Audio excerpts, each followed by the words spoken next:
여러분 안녕하십니까? 대전시가 인류 경제도시 목표 달성을 위해 산업단지 조성에 공을 들이고 있습니다. 산업단지를 늘리려면 재원 마련이 중요한데 과연 실상은 어떨까요? 박선진 기자가 단독 취재했습니다. 대규모 산업단지 조성, 바로 이장우 대전시장의 대표 공약이자 최대 역점 사업입니다.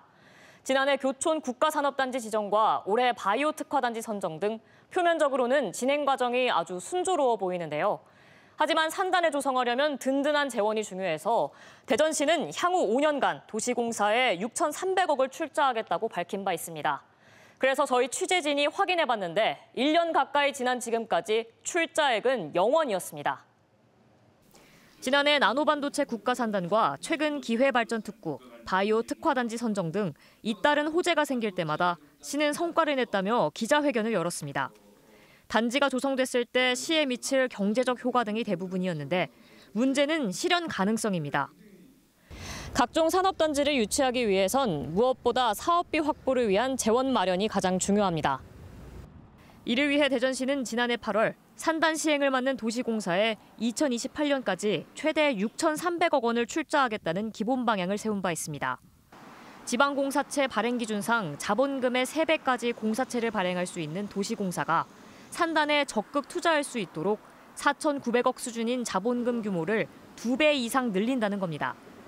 하지만 대전 MBC 취재 결과 1년 가까이 지난 지금까지 시가 공사에 출자한 금액은 전혀 없는 것으로 확인됐습니다. 시는 원래 올해부터 출자를 시작할 계획이었고 상반기에 현물 출자 계획은 있었지만 지방공사체 발행 기준이 상향되는 등 상황이 변해 계획도 수정됐다고 해명했습니다. 또 하반기 행복주택 부지 현물 출자 185억 원과 지난해 공사의 당기 순이익 245억 원을 전액 적립해 자본금을 확충할 것이라고 밝혔습니다. 하지만 이 모든 것을 합해도 전체 목표액 6,300억 원의 6.8% 수준에 불과합니다. 6,300억이 확정된 상황은 아니고 도시공사 재무 여건이나 투자 소요, 그다음에 투자 시점, 그런 제반 요건하고 연동되는 가변적인 투자 방향인 거고요. 2028년까지 공사가 맡아 조성하는 나노반도체 산단과 탐립 전민지구 등 5개 산단 총 사업비는 최소 2조 3천억 원이 넘습니다. 목표 사업을 모두 진행한다고 가정할 때 출자가 제대로 진행되지 않는다면 공사의 부채 상황 등을 고려하면 최소 1조 원 넘는 사업비가 부족하게 될 가능성이 있는 겁니다. 문제는 지방교부세 감세와 지방채 발행 등 시 재정에 빨간불이 켜진 상황에서 자본금을 제대로 출자할 수 있을지 의문이 커지고 있다는 점입니다. 트램으로 인해서 대전시가 재정을 압박받고 있고 또 지방채 발행을 3천억 이상을 매년 또 계획을 하고 있고 그래서 지금 현재 이대로 진행한다라면 산업단지 조성은 불가능하다.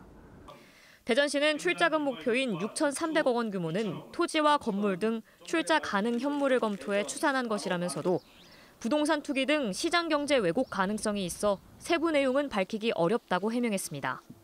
MBC 뉴스 박선진입니다. 충남도 수건 사업인 태안 안면도 개발 사업이 사업자 측의 투자 이행 보증금 미납으로 자초될 위기에 놓였습니다. 충남도는 사업 주관사인 온더웨스트 컨소시엄이 2차례 납부기한 연장에도 불구하고 투자 이행 보증금 70억 원을 미납해 사업 계속 추진과 계약 해지를 두고 고민하는 상황이라고 밝혔습니다. 메리츠 증권 등 8개 기업이 참여한 온더웨스트 컨소시엄은 2027년까지 안면도에 약 1조 3천억 원을 투자할 계획이었지만 건설 경기의 악화로 자금 조달에 어려움을 겪는 것으로 알려졌습니다. 오늘 새벽부터 또다시 장맛비가 내렸습니다.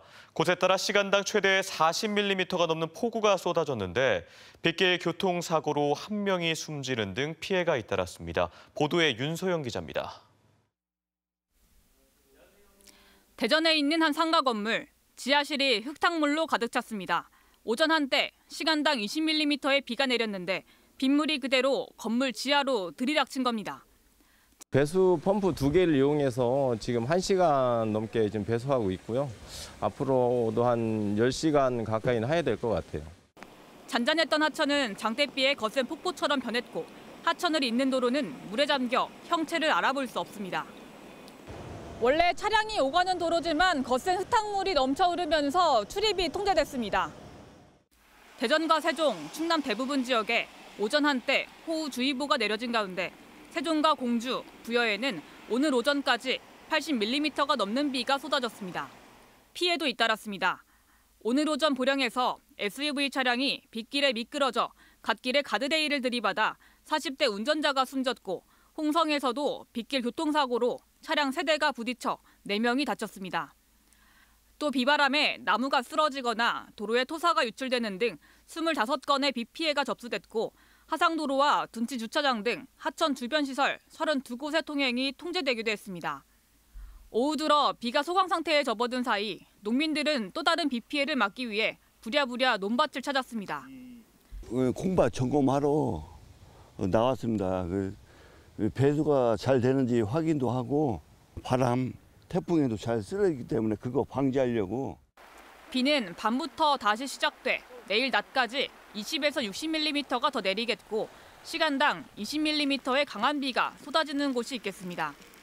이미 많은 비가 내렸기 때문에 비가 내리는 지역에서는 산사태나 토사 유출, 그리고 저지대 침수와 하천 급류, 그리고 교통안전 등에 유의하셔야 하겠습니다. 대전시와 세종시, 충남도는 재난안전대책본부 대응비상 1단계를 가동하고 집중호우 상황에 대처하고 있습니다. MBC 뉴스 윤소영입니다. 본격적인 여름 휴가철을 앞두고 어김없이 장마가 시작됐는데요.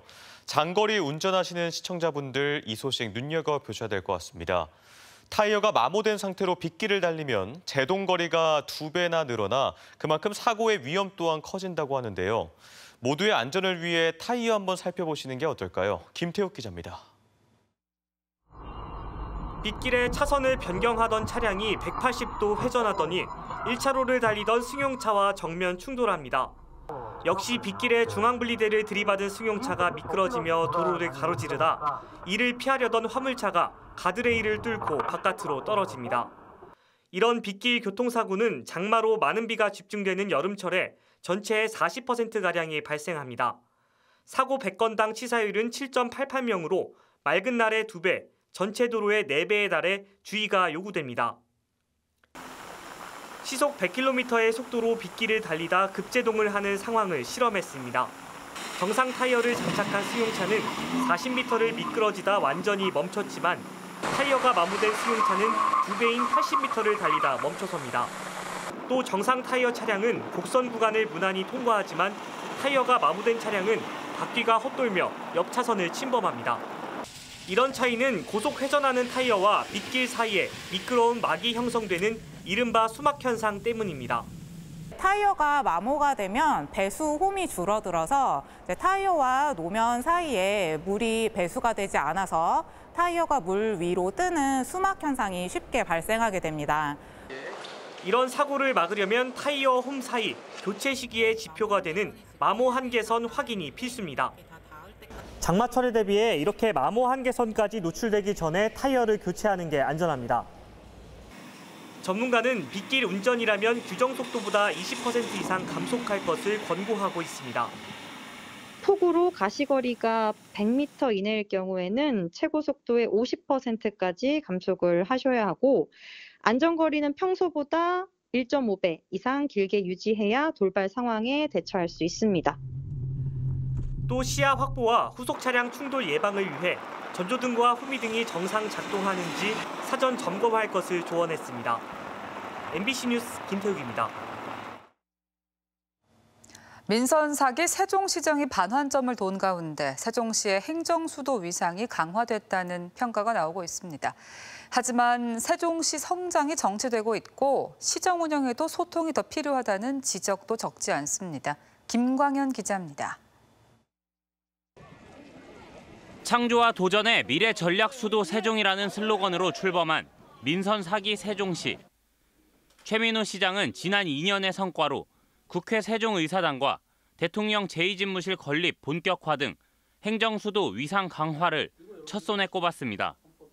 남은 2년의 임기도 세종시를 행정수도로 명문화하는 내용의 개헌 추진을 정치권에 건의하고 세종시법 개정을 동시에 추진하겠다고 강조했습니다.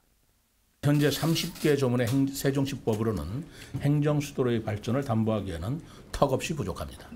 연말까지 150여 개 조문의 세종시법 전부 개정안을 발의하는 투트랙 전략을 추진합니다.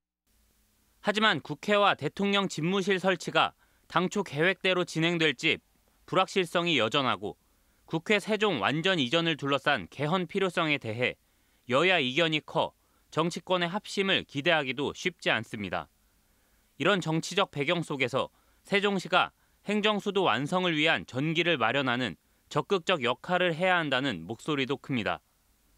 40만 명을 목전에 두고 있는 상황에서 최근 인구 증가세도 정체된 만큼 대기업 유치를 통한 일자리 확대, 정주 여건 개선 등 자족도시 확충에도 더욱 힘을 쏟아야 한다는 지적도 많습니다. 또 축제 등에 치우친 예산을 보다 효율적이고 민주적으로 써야 한다는 주문도 있습니다. 행사성, 이벤트성에 좀 예산이 치중되고 있다라고 하는 우려를 가지고 있는 거고 하반기 동안에 예산을 어떻게 쓸 것인가에 대해서는 시의회 그리고 시민들의 직접적인 목소리를 듣는 이 소통 구조를 만들어서 환경단체가 세종보 재가동 반대를 외치며 2달 넘게 천막농성을 벌이고 있는 가운데 세종시가 정부와의 중재 노력에 힘써야 한다는 지적도 나오고 있습니다. MBC 뉴스 김광현입니다. 국민의힘 대전시당이 지난달 당내 투표로 결정된 의장 후보에게 본회의에서 무효표를 던진 조원휘 의원에게 당원권 정지 2개월을, 의장 선출안이 부결되자 2차 투표를 방해한 김선광 의장 후보에게 경고의 징계를 각각 내렸습니다. 또 조 의원과 함께 무효표를 던져 본회의 파행을 일으킨 이상래 현 의장 등 8명은 내일 본회의에서 의장 재투표 의결때까지 징계를 보류했습니다. 더불어민주당과 진보당 대전시당이 국민의힘 소속 대전시 의원이 지난 총선 캠프 여직원을 성추행한 혐의로 피소된 사건과 관련해 의원직 사퇴와 재발 방지 대책을 촉구했습니다. 이들 야당은 해당 의원이 지난해에도 성희롱 혐의로 당원권 정지 1개월 처분을 받았다며 국민의힘은 시민들에게 공개 사과하고 시의회는 해당 의원을 즉각 윤리위원회에 제소해 제명 처리하라고 요구했습니다. 민주당 여성 시구의원 10여 명도 시의회에서 긴급 기자회견을 열고 이번 사건은 명백한 권력형 성범죄이고 용서받을 수 없는 중범죄임이 자명하다고 강조했습니다. 이와 관련해 국민의힘 대전시당은 보도자료를 통해 대전 시민에게 심심한 사죄의 말씀을 드리고 명명백백히 조사해 응당한 처분을 내리겠다고 약속했습니다. 예산군의회 후반기 의장단 선출 관련 파행이 법적 문제로 비화되면서 의회 운영에 차질을 빚고 있습니다. 예산군의회는 지난달 이상우 의원과 강선고 의원을 각각 의장과 부의장으로 선출했지만 한 군 의원이 재적의원 11명 과반수 출석의 과반수 득표 원칙을 어겨 의장단 선출이 무효라며 법원에 효력 정지와 직무정지 가처분 신청을 냈습니다. 한편 의장단 선출을 놓고 법적 분쟁까지 불거지면서 예산군의회는 주요 안건을 제대로 처리하지 못하고 있습니다. 천안과 아산시의회 의원의 절반가량이 다주택 보유자인 것으로 확인됐습니다. 천안 아산 경제정의실천 시민연합의 조사 결과 천안시 의원의 46%인 12명이 아산시 의원의 59%인 10명이 주택을 2채 이상 보유한 다주택자였습니다. 이 중 천안시 의원 6명과 아산시 의원 2명은 3채 이상 소유했고 한 천안시 의원은 관내 12채를 포함해 아파트만 16채를 보유한 것으로 조사됐습니다.